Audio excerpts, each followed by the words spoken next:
Hello, everybody. Welcome back to Bigfoot Diaries. We have another great, quick podcast for you today. We're talking about something that I understand has been talked about quite a bit, but I just wanted to maybe flesh out some points that, maybe haven't been touched on, or if they have been, not as frequently. In this video, of course, it's me and, of course, my lovely fiancée, Jennifer. Hi. And now, she does not know as much about this video as I do, which actually can be used in a good way for the video because she's kind of looking at it from I haven't really seen this or have an opinion on it, kind of. Well, not have an opinion, but yeah. Anyways, so one of the main points I wanted to make about the Patterson Gimlin film that when I first ever saw it, it was like, on one of those National Geographic specials where, there's always someone who's like, I was the one in the Bigfoot costume, and, there's some guy, and they're like, yep, he was in the Bigfoot costume, and he told his story. And so that kind of sealed it for me. I was like, oh, it's, this guy admitted it, and yada yada. But then one of my friends who believed in the video, thought it was real, he actually was like, no, dude, there's no way. Like, 4 or 5 people have come out and said that they were the ones in the costume. And I'm like, wait, really? I didn't know about that. Yeah, so you come to find out that there's been multiple people who said they'd be in the costume. On top of that, the costume has never been produced. No one has ever been like, yep, here's the costume, there it is. See, and that's what makes it fishy. That is exactly what makes it fishy. So those 2 pieces of evidence are interesting. Now, if somebody came forward with a costume, it was like, this is the one in the video, and they recreated it, and it was like, oh, yep, that's obvious. Okay, but apparently that hasn't happened. Now, move forward to the costume itself, if it was a costume. So here's another thing that makes me a skeptic is, what is the best costume technology we had back in 1967? Well, in 1968, when Planet of the Apes came out, that was considered some of the best costume technology at the time. Everybody, wow! Now, the thing is, you can tell it's a costume, even at a distance. You can be like, yeah, that's somebody in an ape costume. And the thing is even today, people still debate about the Patterson Gimlin film, because it's like, okay, people are like, well, it's a hoax, obviously, blah, blah, blah, and there's people like, dude, that doesn't look like a costume, and even the best costume technology they had at the time still cannot do the things that it did in the video. One of which being, if you watch one of the versions on YouTube where it's really zoomed and stabilized and they kind of take out some of the graininess, if you really watch the legs, you can really, really see the leg muscles move. Like, it steps down and you kind of see the leg muscles move under the skin, even kind of like jiggle, and it's like, right. I mean, you could say, oh, well, it's just, I don't know, it looks like it's like a living, breathing being to me. On top of the fact that, no one's ever been able to reproduce the costume or anything that looks pretty much legit to it, which is also interesting. Now, for this interview, I do want to take away the past, because some people say, well, the fact that Bob Gimlin and Roger Patterson were out looking for a Bigfoot kind of creature, and they just happen to find one. I'm taking that out, because sometimes people go out look. Yeah, they were actually going out. They were making a documentary about finding a Bigfoot, I think. And the thing is like, well, if you don't have a Bigfoot for your documentary, then, well, it's going to be kind of lame. But the thing is I think they just got more. It's one of those instances where they just really got more than they expected. Could be. I don't know what to think about that. I don't really want to include Roger Patterson's past on my thing, but there was a lot of footprints in the area, and so a lot of people were curious. He was curious, and so the thing is like, with the costume technology being one thing, and then you have, usually when multiple people come out and say, I was the Bigfoot, it's like, I don't really believe any of them, because it's like, probably people just trying to get publicity, in my opinion. But costume's never been produced, plus when you watch the video, you can see the leg muscles move in certain frames. Also, if you're going to make a costume of a Bigfoot, and you don't want to spend a lot of money or spend a lot of time, why would you make a female Bigfoot? Because everybody calls her Patty, but as you can see in the famous frame where she's turning, you see, breasts. So it's like, if someone was going to hoax a Bigfoot, why a female Bigfoot? Now you could say, well, they're a very smart thinker because if it's a female Bigfoot, it's more believable, but it just doesn't make any sense. Like, here, I'm going to build this costume, but I'm going to, like, build these breasts on it. Like, it just doesn't make any sense. It really is, like, especially back in the day, like, I'm sure there are, like, even today's hoax, the thing is even today's hoax videos, like, ones that are obviously hoax, like, you look at them, you're like, that's obviously a hoax. Like, either the costume looks like garbage, or, like, it's poorly done. But, I mean, this is back in the 60s when it's just, I mean, yeah, nowadays you could probably do some really great stuff with CGI and costuming to make it look, like, legit. And I would say that's probably why the camera was so shaky, because I'm like, well, that was a poor costume and they shook the camera, but then you show me the video where they stabilized the camera. Right. Well, the camera was shaky because what happened is when the figure was actually behind, like, a log, I believe, and what happened is when Roger Patterson came up on the Bigfoot, the Bigfoot actually scared his horse. Oh, he was on a horse. Yeah, so they were on horseback. So what happened is he pulled his camera out, but his horse got in line. But he got off the horse and he was sprinting towards the animal, and that's why it's all shaky, because he's running towards the animal, and that's when he finally gets his camera upright and captures the footage where we see it walk and then turn. So he was kind of running, and that's why the beginning of it's very fuzzy. But one of the other things that is very intriguing about the video is if you watch, I think the best thing to watch, the best analysis of it is if you YouTube Bill Munn's Patterson Gimlin analysis. There's this guy, Bill Munns, he does a complete analysis where he takes, like, the kind of camera with the distance and the height and, you know, its gait, the gait of the animal, the way it walks, and, like, he literally does this, like, really top-notch analysis where he takes the original footage and he really, like, stabilizes it and really makes a good film, or a really good reproduction of it. And based on all the information and everything he finds out, he's like, I believe, from a non-biased perspective, I think it's a real living, breathing being. His analysis is really, really stellar, and it's his analysis that really kind of turned me around on the subject, because, like I said, when I first saw it, I thought it was proven to be fake, but then when I really looked into it, you start to go, oh, actually, it's, a lot of interesting things you can find out upon further analysis. And that's the thing, is when you first showed me the video, I didn't know anything about Bigfoot, so when you're like, I mean, you had been trying to tell me a little bit about it, but, like, I didn't know as much as you did, so when you first showed me that video, I'm, like, watching it, like, I'm not convinced. Like, I'm looking at it like, oh, it's just another typical shaky video, like, blurry, or, you know, you can't tell what it is, you know, kind of perspective. It's like the Loch Ness Monster pictures, like, probably a hoax. But then when you pointed stuff out, like, obviously the leg muscle, the breasts, and whatnot, and how that they didn't have that kind of technology of costuming back then. Then I weighed that into perspective. Like, oh, it made me look at the video differently, to where I am like, yeah, I agree. You're right. I see the leg muscle movement. I see the breasts. You know, now that the video is stabilized, okay. You know, so it's still kind of like, I wish I could talk to the person that filmed it.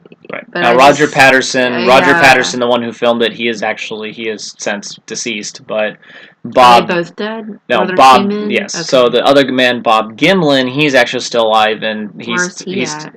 I believe he still lives in California. He still swears to its authenticity. Does he still look for Bigfoot that you know of? I actually don't know. He was on the TV show Finding Bigfoot at one point. He was on the TV show. They went back to that spot. It's Bluff Creek, California, and it's not somewhere that's, like, right off the street. Like, it's back in the path, back in the boonies, woods of California. Like, you really have to get on horseback, tromp through a lot of woods and stuff to get to that spot, which is something I'd actually like to see one day, as the spot for myself. But I guess what happened, I think there was a big rainstorm or a flood that came through and really wiped out that little creek bed it was in, and I think it was just down there probably looking for food, probably, I don't know, just hanging out for whatever particular reason. She, yes, of course, it's a she. But I really changed my mind with Bill Munn's analysis and some other things. I think when you look at it on first play with, like, the original quality, you're kind of like, it's just, kind of a crummy little, like, pseudo video. But then when you really watch the zoomed in, Right. stabilized versions. You really pay attention to more of the Well, and details. plus you have know more about Bigfoot. You've gone Bigfoot hunting, whereas I have no background history about my research on Bigfoot. It's like that zero. So when you show me this video, I'm like, okay. Yeah. It's definitely good to kind of look at these things with a little more trained eye. Like, you know what, if you personally don't believe in the video, if you think it's fake, that's fine. But if you do, like, I just encourage people to not just, like, look at something and just, write it off as fake. Like, I encourage you to at least look at both sides. Like, say with a topic like, I don't know, nowadays is popular, like the flat earth, some people are like, that's dumb, like, whatever. But I think it's healthy to, like, even if you absolutely don't believe it, just to look at what they're saying and not just write it off as dumb, just to kind of get an idea of, like, I wonder why they're saying that, because you might actually find some things that are intriguing, particularly with the Patterson Gimlin film. There's really not much that hasn't been said about it, but I think it's like, but it's like that truth isn't afraid to be like right. Truth fears no found. investigation. Mm-hmm. So it's like, you know what? If you can investigate it and maybe you change your mind, that's what happened to me. This one, like I said, Bill Munn's analysis of this. Look up Bill Munn's Patterson Gimlin analysis. He does a spectacular job, non-biased, really, really good analysis. And he, in his opinion, he thinks it's real, and I think based on my evidence and what I've seen and heard. Of course, if you go through my channel, you can listen to my stories of my encounters in Oklahoma, and I have plenty of howls recorded on different videos and all kinds of things. And that's just Oklahoma, but based on everything I've seen and heard and crazy things that happen in this world when it comes to Bigfoot, I really think that this one is real. I know it is super coincidental that they were specifically looking for Bigfoot and happened to stumble upon one, but the thing is when I go to Oklahoma, I'm looking for Bigfoot, and I usually stumble upon some sort of activity, so it's like, well, it's not unheard of. It's not. I'm not out there making sounds in order to fool the public, because that would be fraud. But also they did see it in the daytime.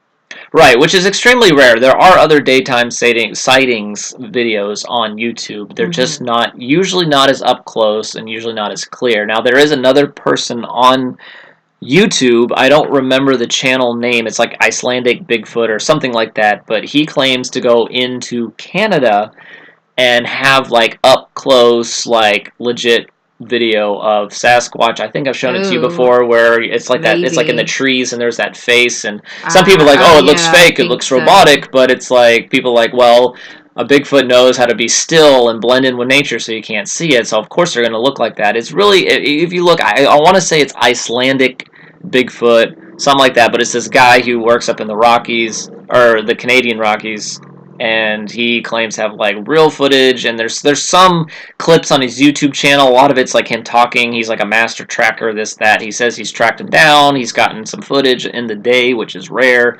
But check that out too if you want to see some interesting footage. There also was a documentary, I think it was on Netflix, that he was specifically in and had some of this footage, and it is really, really bizarre, because it's like, if what you're looking at is real, it's like, is that what it really looks like? That's weird. It's crazy. But anyways, when it comes to the Patterson Gimlin film, I give it a pass. I think it's real based on certain factors. I think when you kind of touch it on the surface and go, nah, when you really look at it more detailed, really think about certain factors. It could be possible. It's just because, like, another factor some people might say is, like, well, usually costumes back then had a zipper in the back, and it's like, obviously there's no part where, like, on the back where a zipper would be, too far away or, the way the head is, like, plus, one thing, I guess it's also interesting, if you look at, the Planet of the Apes costumes, usually the noses were kind of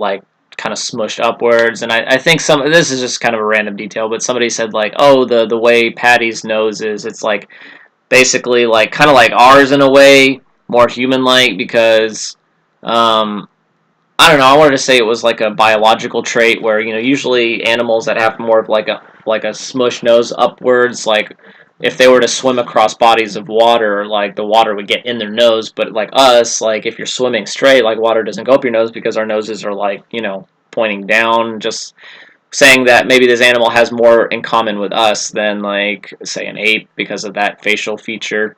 Just something to think about. I don't know. I think it's could be legit. More on the Yeah. legit side, especially after the Bill Munns analysis. But I think it's one of those mysteries that'll really never be solved. Bob Gimlin's the only one living from the witness. People have talked to him. I think even Roger Patterson's wife has been talked to. All of them are like, yep, this is legit. Now, of course, they're going to say that because what do they do? Come out and say, like, just kidding. But it just seems like one of those things where it's just this. It's real. A lot of factors that go They into just it looking happen to real. catch the real thing. And I think it is possible to catch the real thing. It is really hard. And I think back then in the 60s, I mean, you had less human intrusion on forest lands and mountain lands, and I think as we've kind of built more and more, it's kind of pushed them further and further, which really beckons the questions like, why do they want to remain hidden so bad? That's the one thing that I can never really wrap around my head, and I don't know if we'll ever know why they just absolutely don't want to be around people. And it's obvious because I watched a documentary where they were in Colorado and they did a correlation of sightings over a couple of years. And as humans kept expanding westward with developments and neighborhoods and buildings and businesses, the farther inland the sightings would become over years, showing that as we build more and more, it kind of pushes them more and more west into the mountains, into the higher areas to basically avoid us. It's very interesting. I don't exactly know why they do it or what the reasoning is. Now in Oklahoma, of course, they semi-approach me, but they do it. They kind of, where I go, it's more of like they're in a safe zone from me. I don't know. It just works out. It really works out. But yeah, if you're new to this channel, definitely check out my other videos. So I've had really close experiences. I've been bluff charged. I have calls. I've had rocks thrown at me, and I tell all the stories in all of my past videos. Mm-hmm. So and I even got to go. She even on got a to go. Bigfoot adventure, and she heard some noises. And even my brother, who was a super hardcore skeptic and kind of teased me, even he changed his mind and said, like, "Yep, this is real." Called my sister up and was like, "Yep, this is real." So we need to go back. Definitely need to go back soon so we can hopefully record some more exciting encounters. Oh, yeah, it's spooky out there, though. It is spooky. So anyways, appreciate you guys checking in. Like, comment, subscribe, just to help me out. I'm just an average Joe trying to, spread the word of Bigfoot across the nation and the world and say that it's not a hoax. So definitely, give me some help. Like for Bigfoot. Yep, like for Patty. And it's almost St. Patty's Day, so, it's luck, right? Anyways. There you go. Y'all have a wonderful evening. Have a nice time. Keep squatching, and Travis out. See you later.